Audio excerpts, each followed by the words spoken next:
Nusalli wa nasallim ala habibina al-Mustafa sallallahu alaihi wasallam.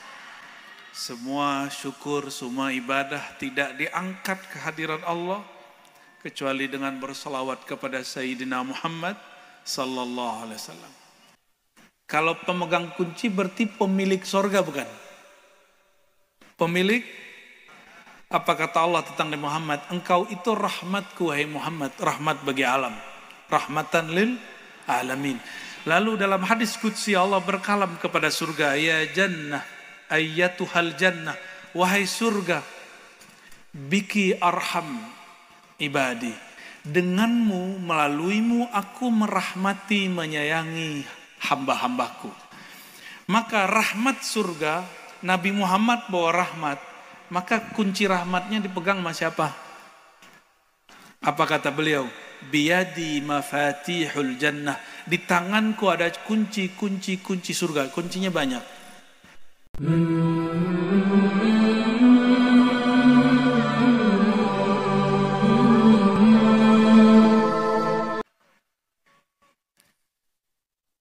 Alhamdulillahi man ismuhu as-salam wa man kana lahu jannatun jannatu daris salam walhamdulillahilladzi arsala sayyidana Muhammad sallallahu alaihi wasallam man ata bis salam. Asyhadu an la ilaha illallah wa asyhadu anna Muhammadan abduhu wa rasuluh. Allahumma salli wa sallim wa barik alaihi. Amma ba'du, Allahumma aslih baina qulubina bihaqqi nabiyyika Muhammad nabiyyi salam. Amin ya rabbal alamin. Puji syukur kepada Allah. Ini ketiga kalinya saya ke Sumeneb. Alhamdulillah, termasuk sering lah itu. Dan alhamdulillah kesannya orang Sumeneb suka sholawat. Alhamdulillah, beneran gak nih suka sholawat nih? Suka sholawat apa suka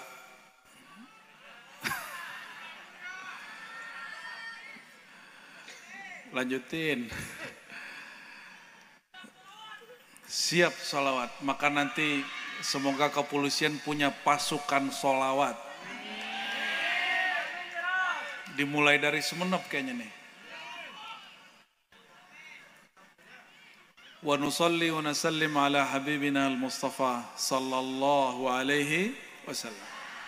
Semua syukur, semua ibadah tidak diangkat kehadiran Allah kecuali dengan bersalawat kepada Sayyidina Muhammad sallallahu alaihi wasallam. Inilah keberkahan majelis At-Taufiq ya. Karena isinya walaupun udah mulai ngerok nih ya. Aslinya mungkin mau jadi rocker tapi tobat ya. Yang saya hormati sahabat saya Bang Henry, biasanya kita ketemunya di Tuban terus. Kalau saya pulang ke rumah istri biasanya ketemu Bang Henry ini. Cuma dulu saya nggak tahu namanya Henry. Karena temannya manggilnya Santos. Saya mikir agama apa loh gitu. Dalam hati. Ternyata nama belakangnya Santoso. Ya. Kirain Bapak di surga.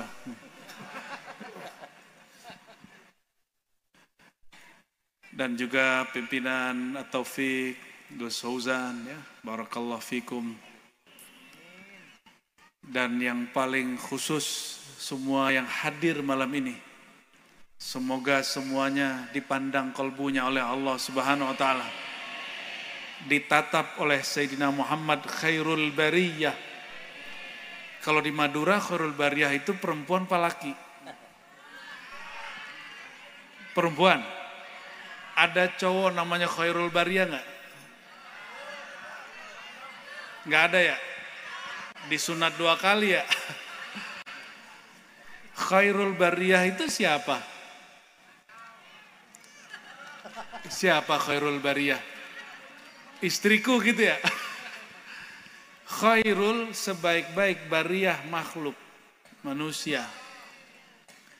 Jadi khairul bariyah itu artinya Nabiyina Muhammad.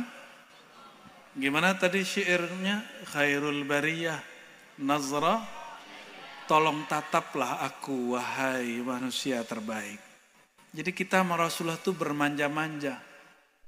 Jangan tegang kalau dengan Rasulullah SAW.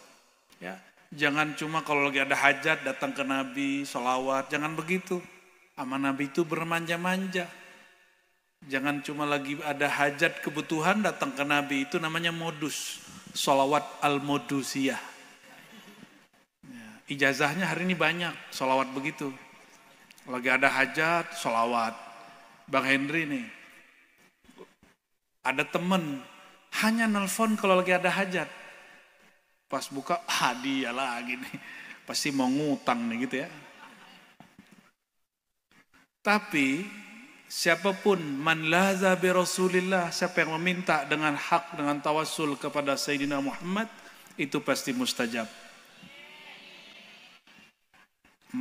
Maka kita itu kualitasnya apa yang kita minta, itulah kualitas kita.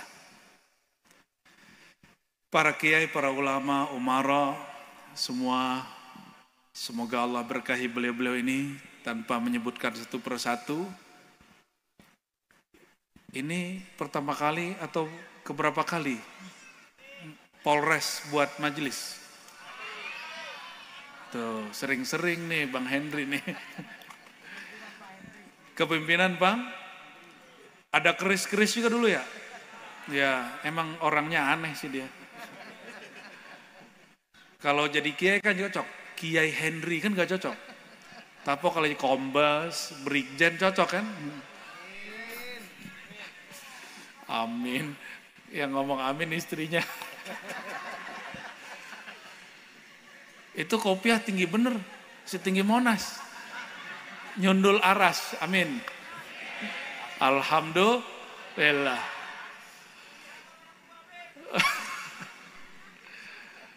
Allahumma sholli ala Muhammad. Tadi saya sudah mulai buka kualitas kita, apa yang kita minta.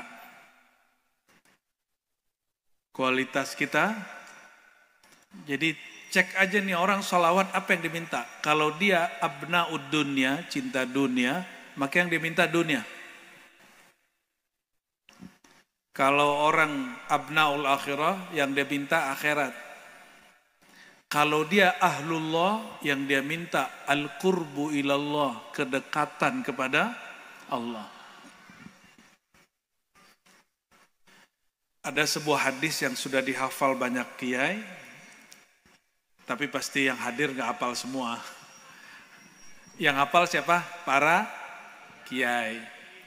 Hadis zuhud, bismillahirrahmanirrahim, qala sallallahu alaihi wasallam, izhad fid dunya yuhibbukallah. Ada yang hafal? Izhad fid dunya yuhibbukallah.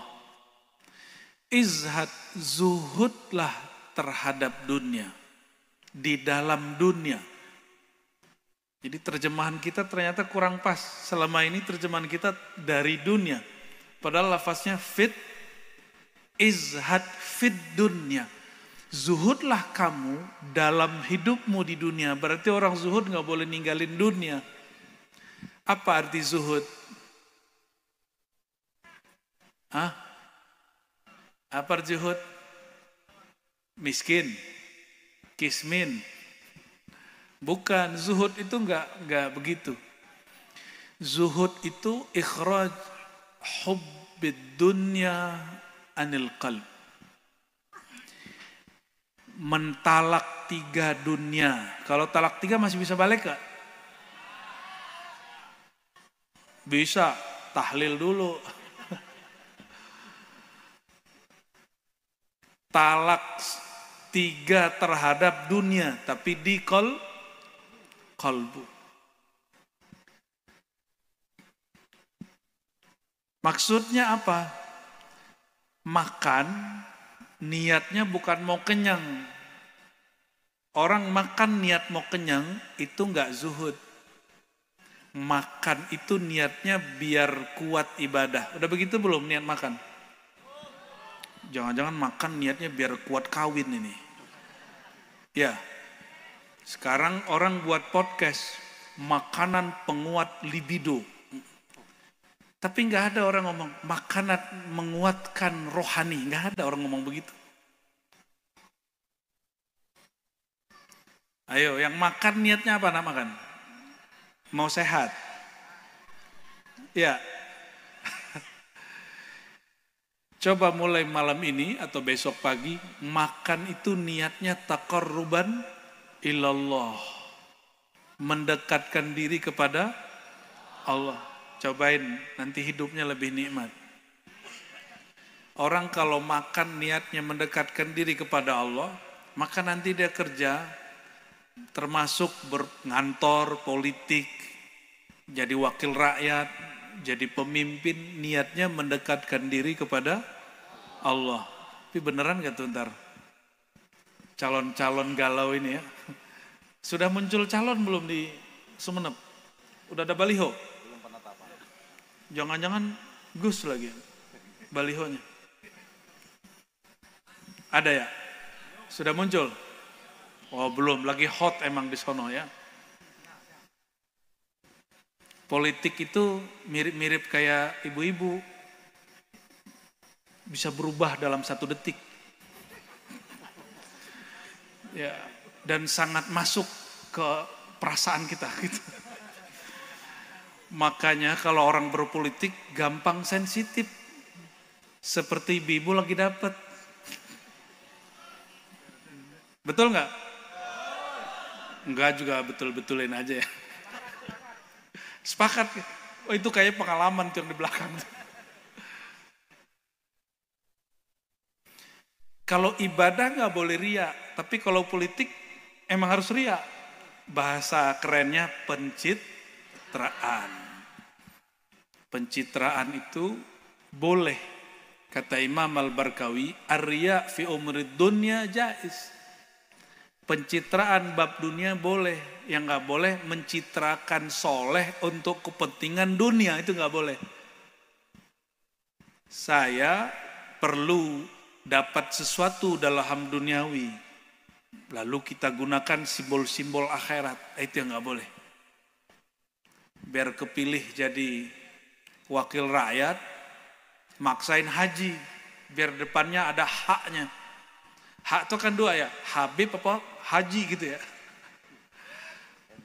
Henry juga. Kirain Habib Henry. Marganya margarin. Famnya familiar. Oh lagi rame sekarang bab nasab tuh ya. Jangan ikut-ikutan ya. Aswaja Sumeneb, jangan ikut-ikutan kalau nggak ahli nasab. Kalau ahli nasab monggo. Kalau ahli nasib jangan. Kenapa? Dalilnya jelas di Quran, wala taqfu ma laisa laka bihi ilm. Surat Al-Isra. Jangan kamu berpandangan, berpendirian terhadap sesuatu yang kamu tidak benar-benar mengilmuinya. Dalam kitab-kitab usul, al-ilmu al-idrak at-tam. Apa arti ilmu? Al-idrak at-tam, pengetahuan yang sempurna, lengkap. Yang bersumber dari dalil al-muwaqi', al-munasib bil waqi', sesuai dengan realitanya. Itu sebabnya saya cuma 1-2 kali nanggapin tahun lalu, habis itu udah gak mau nanggapin lagi. Saya cuma berdoa gini, Allahumma aslih bainahum, bainana wa bainahum. Ya Allah yang lagi bertengkar masalah nasab, tolong islah, perbaiki hati mereka. Semoga mereka didamaikan oleh Allah Subhanahu wa ta'ala. Nah, kembali ke bab sholawat tadi. Kualitas sholawat itu bergantung kepada kualitas zuhud. Ini kalau sholawat, bolehkah sholawat niatnya untuk sembuh? Boleh? Benar.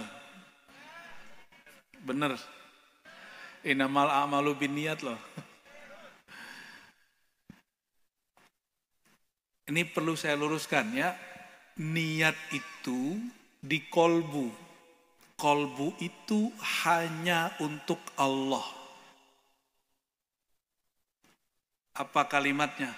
Imam Abu Ishaq dalam kitab Muhazzab mengatakan an-niyatu fil qalb. Niat itu di dalam hati. Hati itu Baitullah, rumahnya Allah, wilayahnya Allah. Bukan wilayah dunia, bukan wilayah akhirat.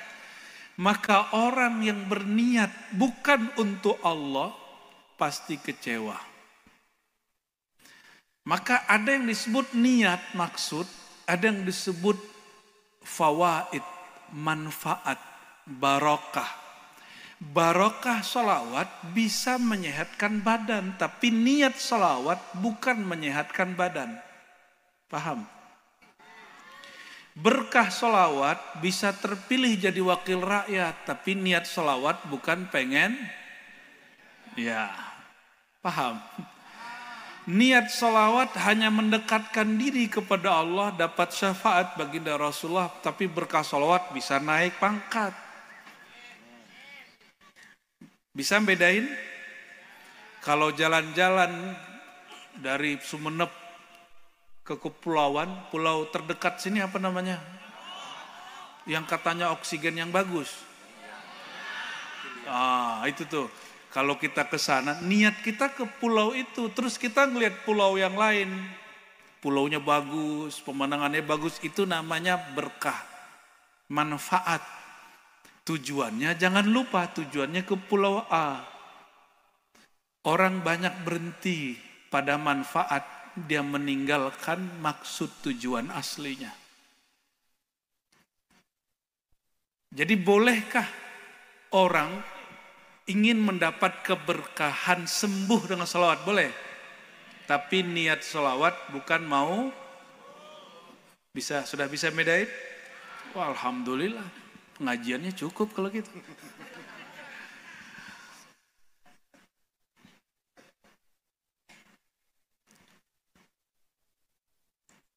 Mau tahu nggak? Yang paling ditakuti iblis. Mau? Serius nih? Nggak ada iblis kan di sini? Yang iblis angkat tangan. Halo, yang iblis angkat tangan. Alhamdulillah nggak ada. Alhamdulillah. Yang setan angkat tangan. Ada yang angkat tangan atuh. Itu jangan main-main jadi setan. Yang manusia angkat tangan. Manusia, Allah manusia beneran. Yang angkat tangan apa dong?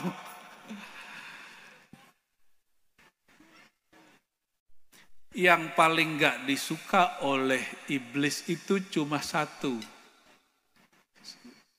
Sholawat menyebut nama Nabi Muhammad Sallallahu Alaihi Wasallam.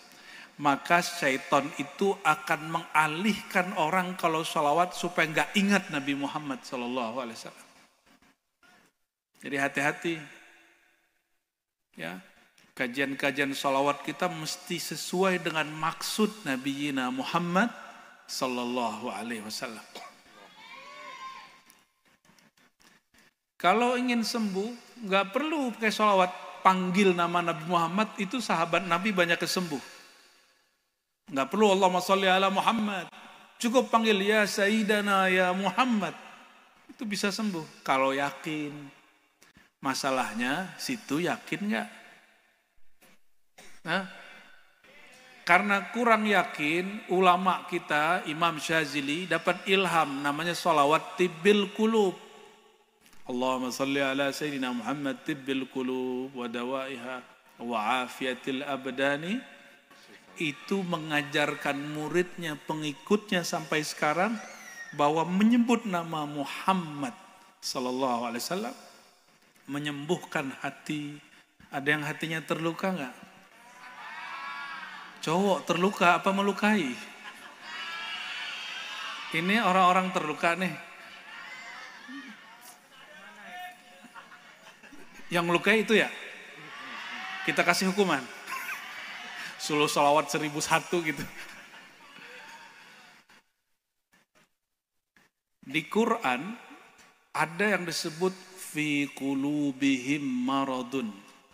Ada ayatnya? Hafal kan? Tuh hafal, yang gak sholatnya hafal kok itu. Fi qulubihim maradun. Di dalam kolbu orang-orang munafik yang tidak zuhud, yang cinta dunia. Marad, ada penyakit.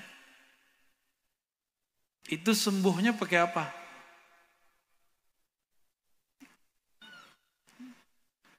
Itu harus disembuhin dulu baru disolawatin.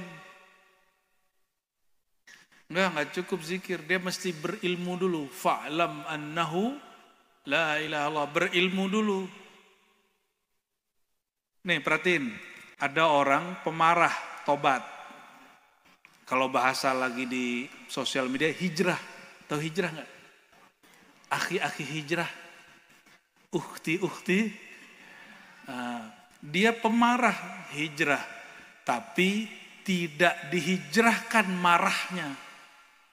Akhirnya hanya ganti pakaian. Yang tadinya celanaan jadi sarungan. Tahu nggak? Pak Kapolres kita sarungan. Masuk mall. Gimana Bu? Protes nggak Bu? Nggak protes katanya.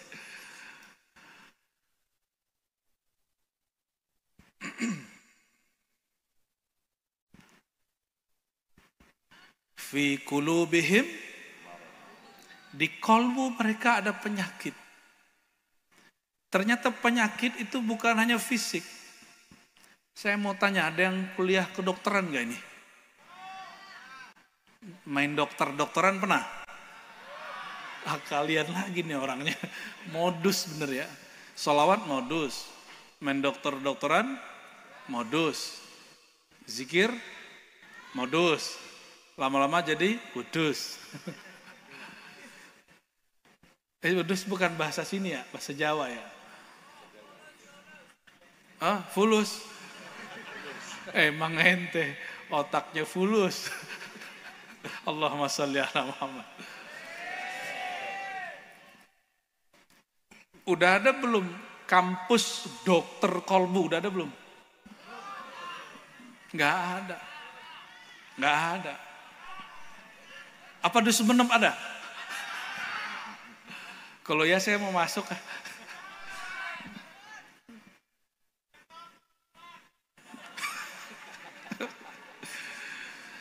Kalau jadi dokter, kuliahnya 4 tahun. Koasnya 2 tahun. Udah berapa tahun? Spesialisnya berapa tahun? 2 tahun lagi. Udah berapa tahun? 8. Jadi minimal jadi dokter spesialis 8 tahun ya. Itu dokter fisik. Baru satu ilmu yang betul-betul dikuasai. Dokter jantung, baru dipakar jantung doang. Kok tiba-tiba orang hari ini jadi pakar nasab gitu, pakar zikir, pakar sholawat, ngajinya kapan? Ya. Ngajinya dari lahir. Kalau yang saya tahu orang Madura belum lahir udah ngudut.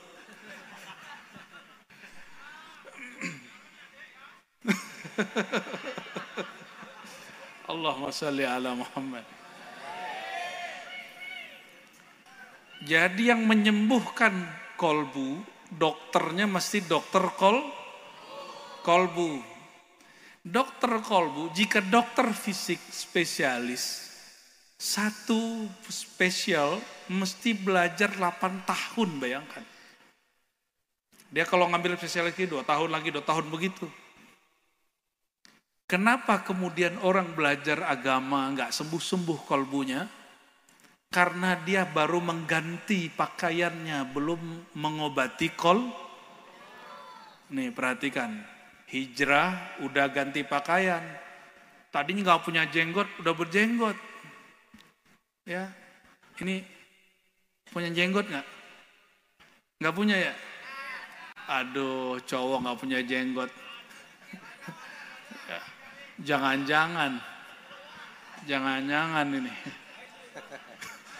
Kalau ini anggota nggak bisa kecuali dia intel ya.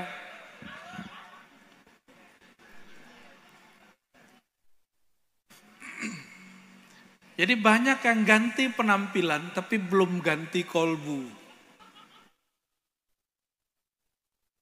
Ganti penampilan dulu waktu belum soleh, ya, ziarah supaya rezekinya lancar gitu ya. Amin aja. Urusan rezeki amin. Emang ziarah melancarkan rezeki? Apa urusannya? Kerja gitu bener tuh. Ente tuh bener.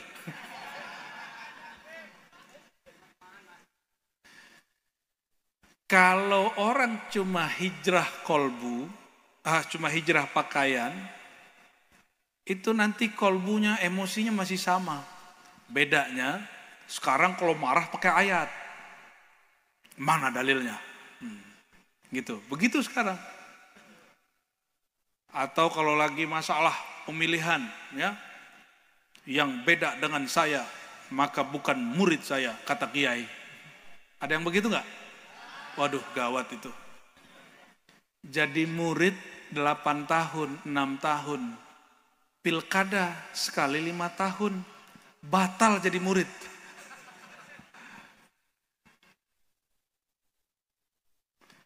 Di zaman Nabi ada pemilihan nggak? Ada nggak? Ada pemilihan apa? Pemilihan kepala daerah ada nggak? Ayo mana dalilnya? Ada nggak? Nggak ada. Dulu semua pemimpin Nabi yang nunjuk, Nabi tunjuk, kamu sana. Ali pindah pergi ke Yaman, ya Muaz izhab ila Yaman. Begitu dulu. Nggak ada. Jadi demokrasi itu nggak pernah ada di zaman Nabi. Sudah ada sebelumnya di zaman Yunani. Maka tata cara memilih pemimpin tidak diatur dalam Islam secara detail. Oleh karenanya boleh memilih secara demokrasi, boleh secara perwakilan, boleh juga sistem kerajaan, gak ada masalah dalam Islam. Ya, semuanya boleh. Yang gak boleh apa? Apa itu artinya tuh? Mencuri. Waduh, otak ente pikirannya kemana-mana ya. Anak muda. Mencuri hati boleh nggak? Potong tangan lontar. Mau dicuri hatinya nggak Mbak? Nggak mau. Maunya apa? Diakatin. Dihalalin. Aduh, ngeri kali ya. Allahumma sholli wa sallim barik alaih. Jadi yang disebut sholawat itu tibbil qulub, kalau dia mengenal siapa yang dia sholawati. Ingin menyembuhkan kolbu dengan sholawat nggak? Caranya apa? Mengenali kolbu yang disolawatin. Kolbu Sayyidina Muhammad Sallallahu Alaihi Wasallam. Ini coba perhatiin. Ini sesuai nggak sama orang Sumenep nih? Nabi lagi jalan sama Sayyidah Aisyah. Hadis Bukhari Muslim, hadis sahih. Tiba-tiba Yahudi lewat. Apa kata Yahudi? Assalamu alaik. Celaka kau Muhammad. Nabi jawabnya gimana? Wa alaik. Kalau orang Sumenep digituin gimana? Caro. Aduh, ngeri kali tinggal di Sumenep ya. Tadi saya dikasih keris sama Pak Henry 2. Siap-siap. Ya. Kalau orang Sumenep dibilangin gitu, celaka kau. Itu gimana? Langsung turun dari motor ya? Pantesan gak bisa masuk surga ketemu Rasulullah. Tapi wajar, kenapa? Sayyidah Aisyah mendengar suaminya, kekasihnya, nabinya, sahabat ayahnya dihina. Apa kata Sayyidah Aisyah? Alaikasamu wa la'nah. Ditambahin satu. Yang sial celaka itu kamu dan yang terkutuk itu kamu. Ditambahin satu. Ditegur oleh Sayyidina Muhammad sallallahu alaihi wasallam. Apa kata beliau? Wahai istriku Humairah, Bukankah aku sudah jawab? Menurut Sayyidah Aisyah, belum cukup wahai Rasulullah, engkau hanya menjawab wa alaik. Begitu suami kalau diremehin ibu-ibu marah duluan ya. Kalau perlu balasnya 7 kali lipat ya. Sayyidah Aisyah membalasnya ditambahin 1, 2 kali lipat. Itu Sayyidina Muhammad SAW marah. Apa kata beliau? Wahai Aisyah, tidaklah ada sesuatu yang keras kecuali penunduknya sesuatu yang lembut. Jangan ngeres loh. Yang lembut, yang halus, itu dapat mengalahkan yang keras. Makhluk-makhluk halus ini, itu penunduk. Keras. Ya, orang-orang keras ini. Yang keras apa mu? Tulang ya?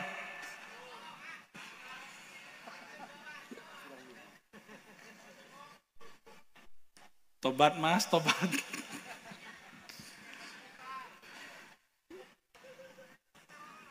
Coba perhatikan Sayyidina Muhammad SAW. Dihina balas gak? Kalau hadis cerita Nabi dihina orang Yahudi, ngasih makan orang mauta, itu hadisnya gak sahih. Cuma sering diceritakan. Hadis yang sahih barusan kok jarang diceritakan. Dicaci nggak, balas mencaci. Nah itu mau jadi wali Allah nggak? Pewarisnya Nabi Muhammad namanya ulama. Kata guru saya, laulal ulama, kalau bukan ulama itu yang wali, siapa lagi wali Allah? Jadi wali Allah itu bukan yang jalan di atas air, itu mah sampan aja ya. Bukan yang berenang nggak mati-mati, itu ente jadi ikan aja, jangan jadi manusia. Mau terbang, ya naik pesawat. Wali Allah itu bukan begitu. Wali Allah itu la khaufun alaihim walahum yahzanun. Pencirian wali itu kolbunya enggak galau. Ini musim politik udah galau. Mau jadi wali kota, bupati, tapi kualitas kolbunya enggak kualitas wali. Galau tiap hari. Takut kalah. Orang kalau takut kalah, dia akan menghalalkan segala cara. Ya. Ente kenapa ente? Allahumma sholli ala Muhammad. Kayaknya dia lagi sakit hati sama calon. Ketika mereka menemukan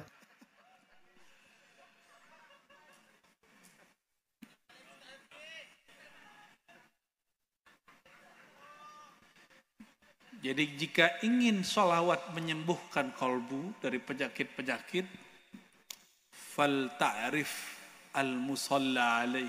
Kenalilah siapa yang engkau sholawati.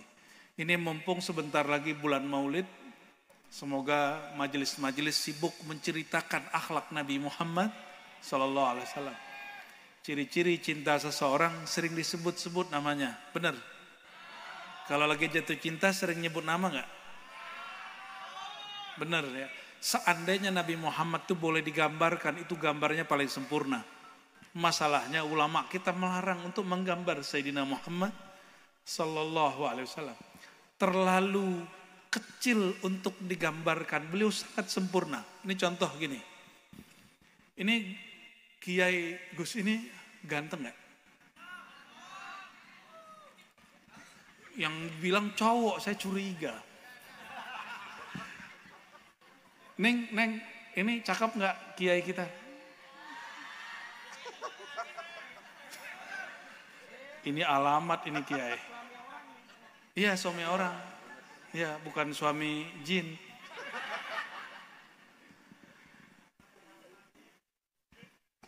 Kalau yang depan ngomong ganteng saya curiga. Ya. Itu kalau istrinya cemburu gimana cara cemburunya itu? Tapi secakap-cakapnya Gus ini, kalau ibu-ibu ini disuruh pegang pisau sama apel, pasti tangannya takut luka. Ya benar ya? Coba kalau dipajang di sini Sayyidina Yusuf alaihissalam. Pak Henry gak diliwat ibu lagi.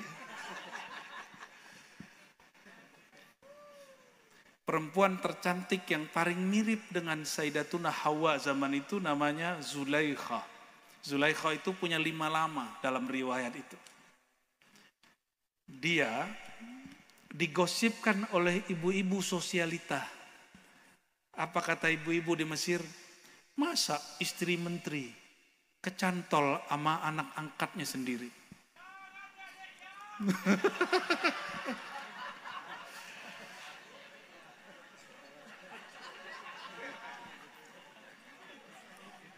Yang paling kenceng nanggepin gosip siapa? Ibu-ibu. Maka kalau mas-mas ini suka nanggepin gosip, ente sunat 2 kali. Kalau digosipin orang santai aja, ya, nggak usah bales, ya, temuin aja sekalian. Akhirnya Zulaikha kumpulkan ibu-ibu sosialita yang cuantik-cuantik itu. Dikasih pisau, dikasih apel. Disuruhlah Yusuf, dipanggil Yusuf. Sayyidina Yusuf lewat. Itu semua mereka lupa napas. Apa kata mereka? Ini bukan manusia. Malaikat, emang pernah ngeliat malaikat kan juga enggak. Bayangkan, ibu-ibu yang cantik-cantik itu, mereka kemudian lupa sama suaminya, bahkan lupa sama dirinya waktu memandang Sayyidina Muhammad, Sayyidina Yusuf alaihissalam. Coba kalau mandang Gus Fauzan ya, digigit semut aja berasa ya. Alafu Gus. Kira-kira Sayyidina Yusuf itu apa yang ada pada wajahnya? Pernah dengar ibu-ibu ngomong gini nggak? Mbak-mbak sih sebelum nikah.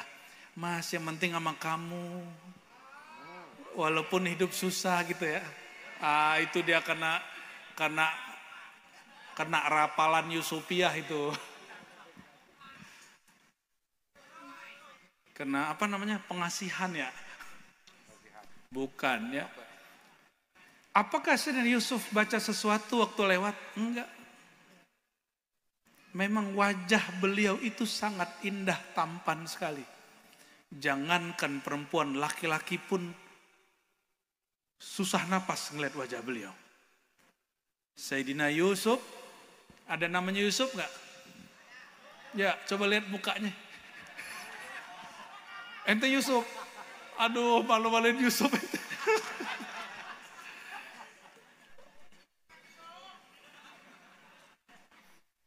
Panggilannya Ucup ya.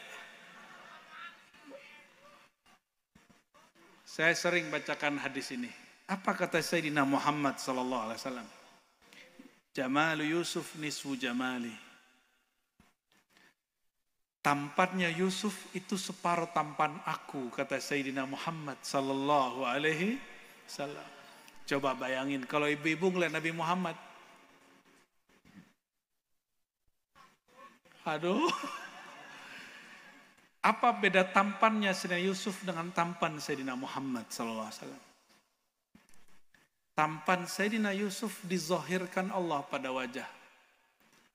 Tampannya Sayyidina Muhammad dizohirkan Allah di kolbu orang yang beriman kepadanya. Maka Sayyidina Abu Bakar tidak sanggup memandang wajah Sayyidina Muhammad sallallahu alaihi wasallam. Sayyidina Umar pun tidak sanggup menahan nangis kalau memandang Sayyidina Muhammad sallallahu alaihi wasallam.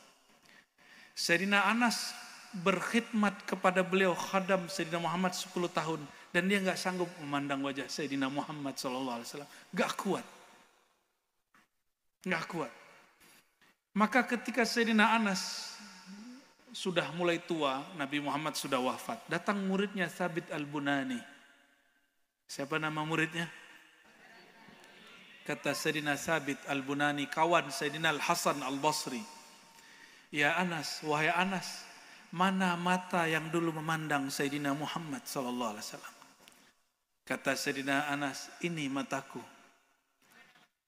Mana matamu? Kayaknya ini hobi caro ini. Adem pakai sholawat ya, amin. Lalu Sayyidina Thabit Al-Bunani, apa kata beliau? Apa? Cukup? Apa tuh terjemahannya?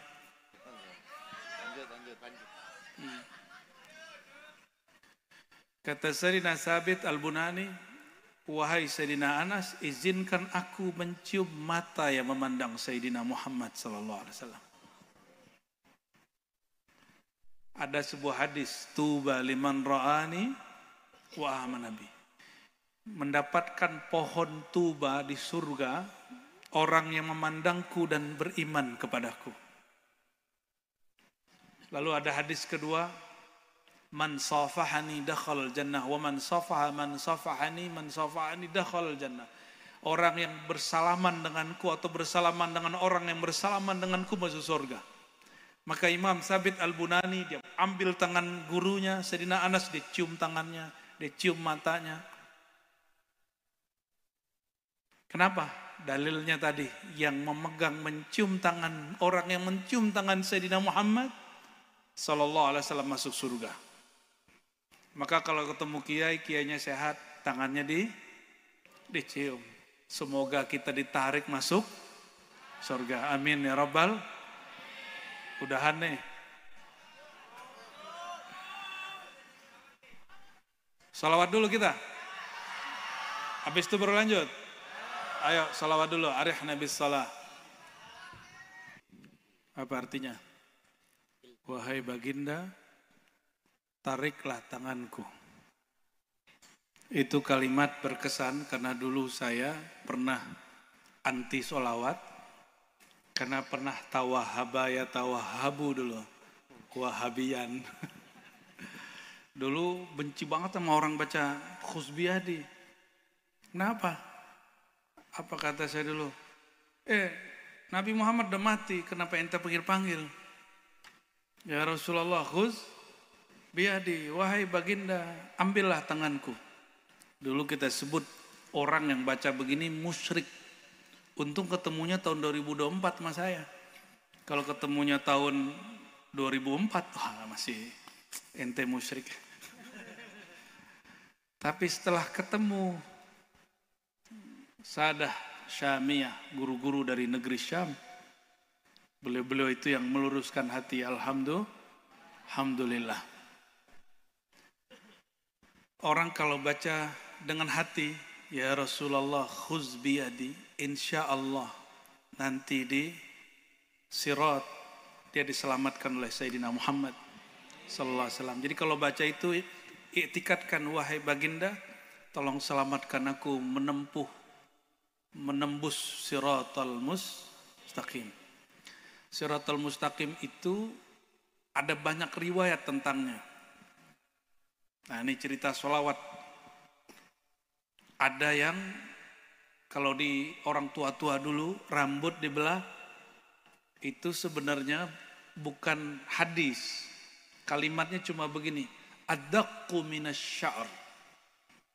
Sirat itu tajamnya lebih tajam, lebih tipis daripada rambut. Bukan rambut dibelah 7. Itu ungkapan-ungkapan riwayat. Tapi kalau hadis nabinya cuma begitu. Tapi di hadis Sahih Muslim yang lain disebutkan bahwa Siratal Mustaqim, sirat itu seperti naik gunung. Naik gunung yang ujungnya tipis. Kiri kanannya ada duri raksasa. Kepleset dikit langsung kena durinya. Ya, ada orang yang kena duri kakinya, ada yang nyantol di kepalanya, ada yang di dadanya. Di Jawa itu ada satu gunung yang tipis atasnya naik tuh. Gunung apa namanya? Bukan Kelut, Rinjani, emang di Jawa bro. Ente geografinya 3 kali ya. Afwan ya. Allahumma salli ala Muhammad. Di bawahnya api neraka Jahannam. Jahannam itu bukan bahasa Arab loh ya. Itu aslinya bahasa Suryani. Bukan Mama Suryani ya, apalagi Mama Gupron. Jadi orang Yahudi kalau nyebut api itu Jahannam. Ya, bukan Hajar Jahannam, itu orang Madura yang jual di Mekah itu. Kok tahu? Pernah beli kali ya. Allahumma sholli ala Muhammad.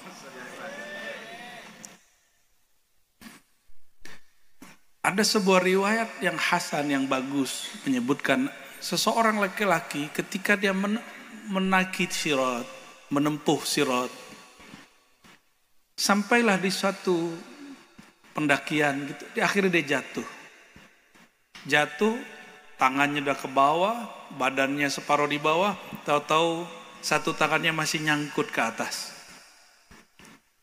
Kakinya sudah kena duri, kepalanya sudah gores. Tiba-tiba ada nur solawat yang Allah katakan, siapa yang solawat kepada kekasihku sekali, Allah bersolawat kepadanya 10. Nah itu 10 kali nyelamatin beliau. Langsung dibawa ke ujung. Kenapa? Dia solawat pakai kolbunya waktu dia hidup. Dia solawat bukan karena ingin meniatkan dunia. Karena solawat karena ingin dunia, Allah kasih di dunia, nanti di akhirat gak dapat lagi. Oleh karena itu dari awal kami mengatakan, kalau solawat niatnya hanya mendekatkan diri kepada Allah. Tapi berkah solawat boleh urusan dunia. Rezeki, jodoh, pangkat naik, apalagi nambah istri. Istri itu bagian dari rezeki. Ya. Jadi ibu-ibu kalau nahan lakinya itu nahan rezeki berarti ya. Maaf Bu ya. Allahumma sholli ala Muhammad. Man kana azwajuhu katsirah ya. Itu kita-kita aja yang tahu artinya.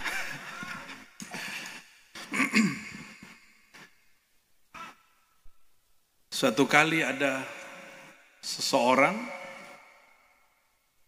lagi masuk ke Raudhah. Ini realita kejadian. Saya kenal orangnya. Di Raudhah itu jalur ibu-ibu. Ibu-ibu ini ternyata lebih galak dari bapak-bapak kalau salah jalan. Bapak ini kalau naik MRT atau busway Transjakarta, itu sesama ibu-ibu itu lebih galak biasanya. Ya, kalau dia dapat duduk dia mau ngasih orang lain.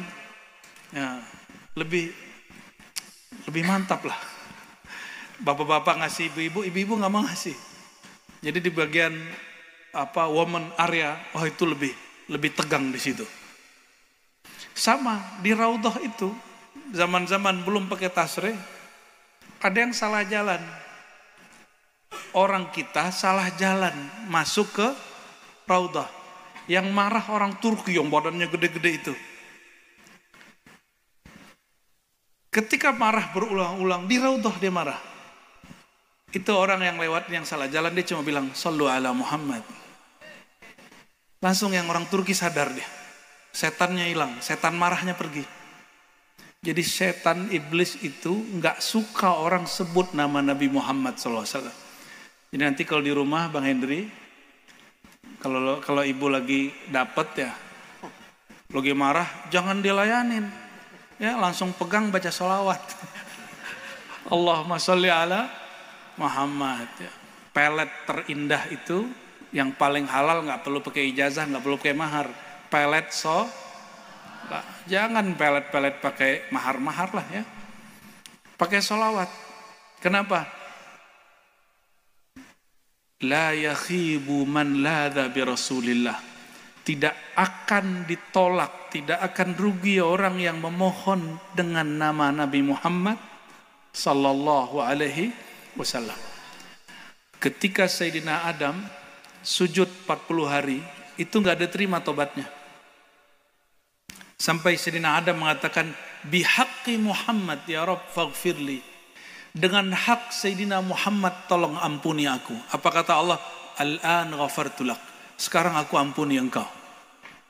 Maka tobat tidak diterima kalau orang gak sholawat. Sholat sah gak tanpa sholawat? Khotbah sah tanpa sholawat? Gak sah. Maka pernikahan rusak kalau gak ada sholawat.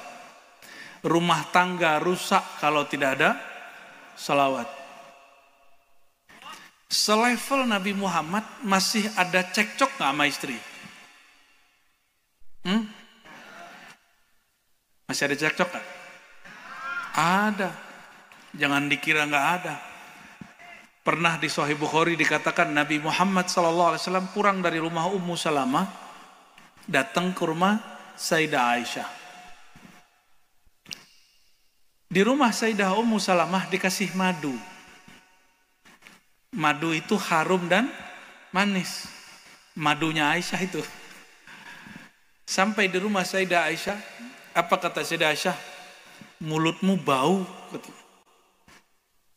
Ya Rasulullah, mulutmu bau. Padahal beliau, Sayyidah Aisyah, gak suka Sayyidina Muhammad pulang dari rumah Ummu Salamah. Jadi satu-satunya istri yang dicemburui oleh Sayyidah Aisyah selain Khadijah adalah Ummu Salamah. Kalau ini nggak ada yang dicemburuin, nah itu doang. Kiai berapa kiai? Masih satu. Masih satu. Minal muwahhidin walaysa minal musyrikin.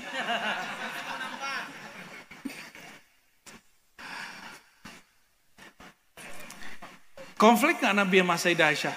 Enggak, Nabi ngalah. Apa kata beliau? Ya udah, besok aku nggak minum madu lagi. Turun satu ayat. Jadi konfliknya Nabi itu berkah. Karena konflik itu turun satu ayat manajemen konflik keluarga. Turun surat At-Tahrim. Wahai Nabi, jangan engkau mengharamkan yang dihalalkan Allah. Kenapa engkau mengharamkan yang dihalalkan Allah? Ya. Lalu Sayyidah Aisyah, Hafsah, ibu-ibu tahu nggak? Istri Rasulullah itu ada blok-bloknya, ada gengnya. Ada geng Aisyah, ada geng Ummu Salamah. Dan ada non-geng. Zainab binti Jahash. Ya, kalian nggak bisa bayangin soalnya. Ya, kecuali yang pengalaman ya. Nabi Muhammad SAW masih ada sedikit cekcok dengan istrinya. Diambekin sama Sayyidah Aisyah. Jadi perempuan itu mau dari zaman Sayyidatuna Hawa sampai Sayyidatuna Aisyah sampai zaman sekarang di Sumenep sama nggak? Ya. Kalau laki-laki suka egonya tinggi, kalau perempuan suka ngambeknya lama. Ya.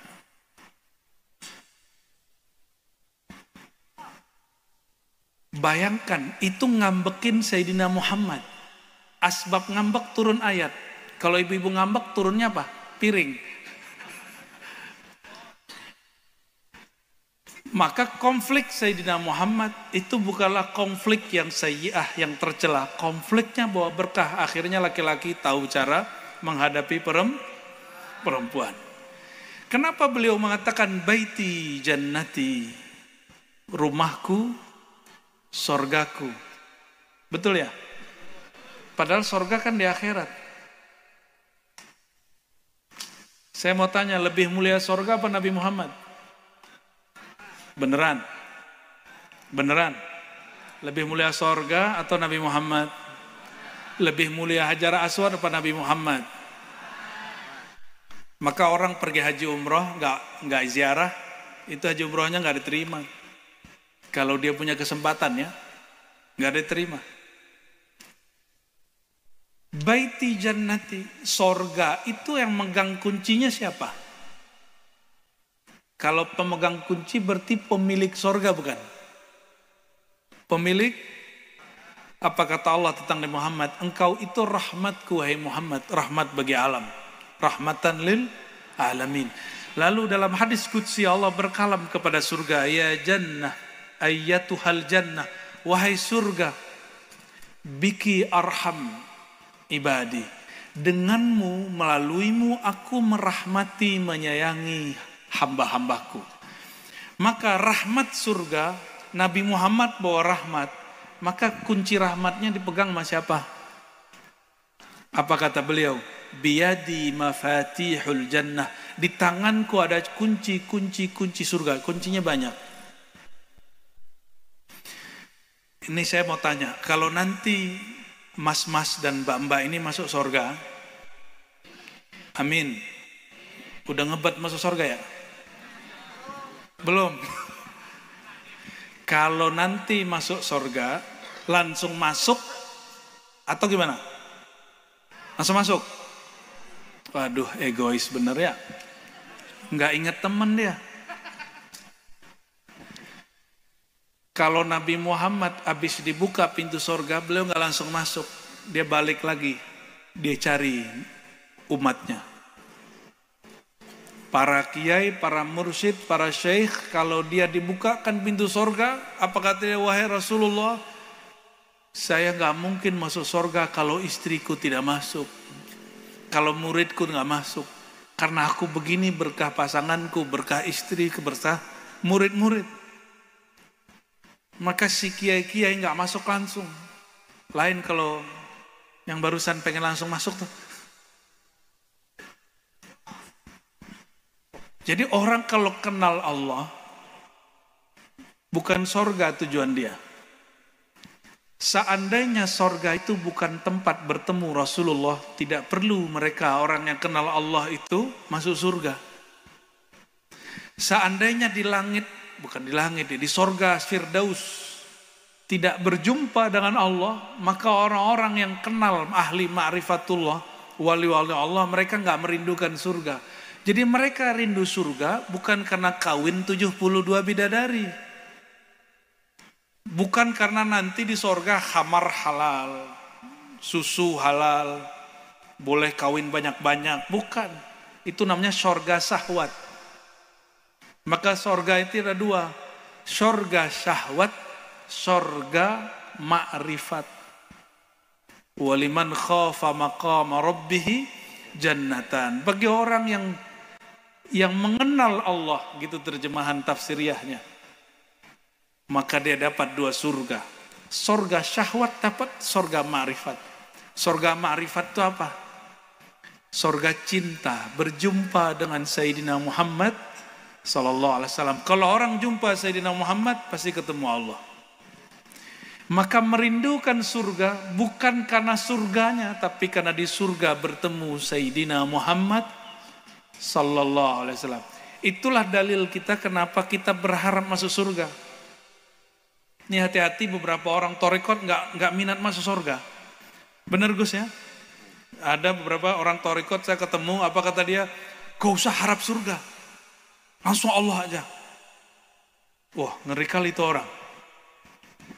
Allah berkalam di Quran, wa basyiril ladzina amanu wa amilus shalihat anna lahum jannatin tajri min tahtihal anhar. Beri kabar gembira, beri harapanlah orang beriman beramal soleh bahwa mereka dapat masuk surga. Bukan karena surganya, tapi karena di surga berjumpa dengan Sayyidina Muhammad Sallallahu Alaihi Wasallam. Kita sholawat tiap hari, betul? Sholawat tiap hari? Benar? Nyebut nama beliau setiap hari. Sholawatan maulidan tiap minggu, tiap bulan. Pengen ketemu nggak dengan yang disolawati? Dan tempat ketemunya nanti di sorga Al-Firdaus. Maka orang masuk sorga nggak semua ketemu Nabi. Nggak semua orang masuk sorga ketemu Nabi. Nanti di sorga orang ngaji lagi, belajar lagi. Gimana cara jumpa Rasulullah? Maka mereka belajar lagi. Sayyidina Musa dikubur masih sholat. Itu sholat apa itu? Hadis Bukhari. Sayyidina Musa dilewati oleh Sayyidina Muhammad. Apa kata beliau? Ra'aitu Musa yusalli fi qabri. Aku lihat Musa masih sholat di kuburnya. Itu sholat apa?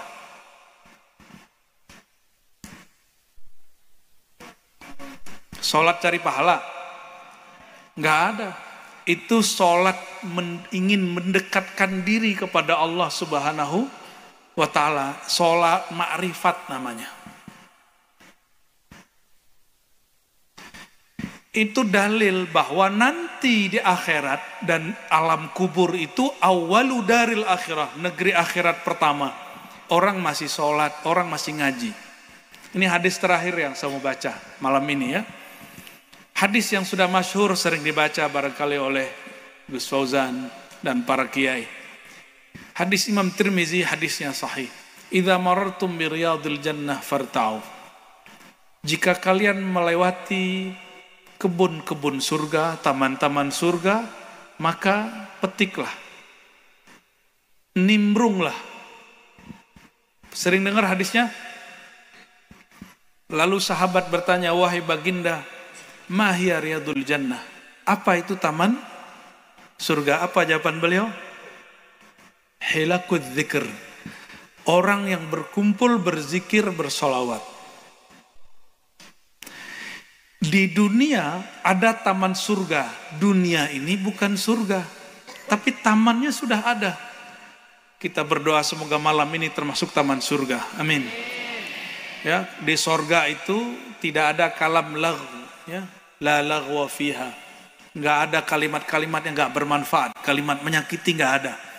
Maka kalau kita sorgakan negeri ini dengan sholawat, dengan zikir, ma'rifat, ngaji, insya Allah pilkada damai. Amin. Siap-siap buat pasukan sholawat berarti ya. Maka sorganya dunia itu di zikir dan sholawat. Siap sholawat? Udah kayak tentara aja ya, udah kayak pasukan aja. Ente berani jihad gak? Beneran? Berani jihad apa jahat? Apa beda jihad sama jahat? Jihad itu karena kasih sayang, jahat itu karena Maka kalimat tadi ini sebagai penutup, jadikan Sumeneb, jadikan Madura, jadikan Indonesia taman-taman surga. Amin. Dan tanda syukur kepada Allah yang sudah sering ke luar negeri paham, di Saudi boleh bikin sholawatan begini gak? Di Saudi? Gak boleh. Saudi asal negerinya Islam itu gak boleh Pak bikin begini. Dibubarin. Di sini malah polisinya yang bikin. Alhamdulillah.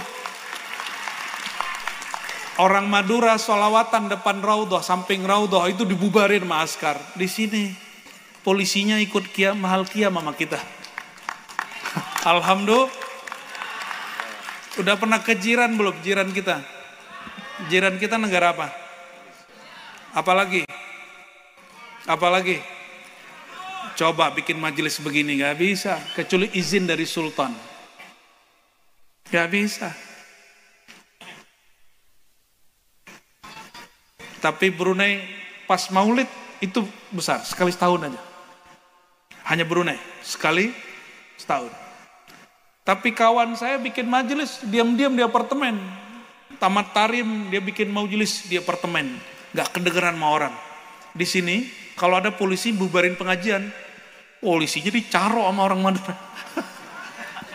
Iya. Di sana, coba-coba begitu, bikin majelis sendiri. Dicaro balik sama polisinya. Ini insya Allah apa? Ini insya Allah tanda kebangkitan Islam, sholawat ada di negeri kita. Amin. Ya, semoga polisi siapapun nanti yang jadi Kapolres cinta sholawat. Kita doakan nanti pilkada damai sampai pulau-pulau yang pelosok. Allah jaga semua negeri kita Indonesia. Allah jadikan negeri riyadul jannah, taman-taman surga. Ala hizinniya wa likulli niyatin salihah. Al-Fatihah.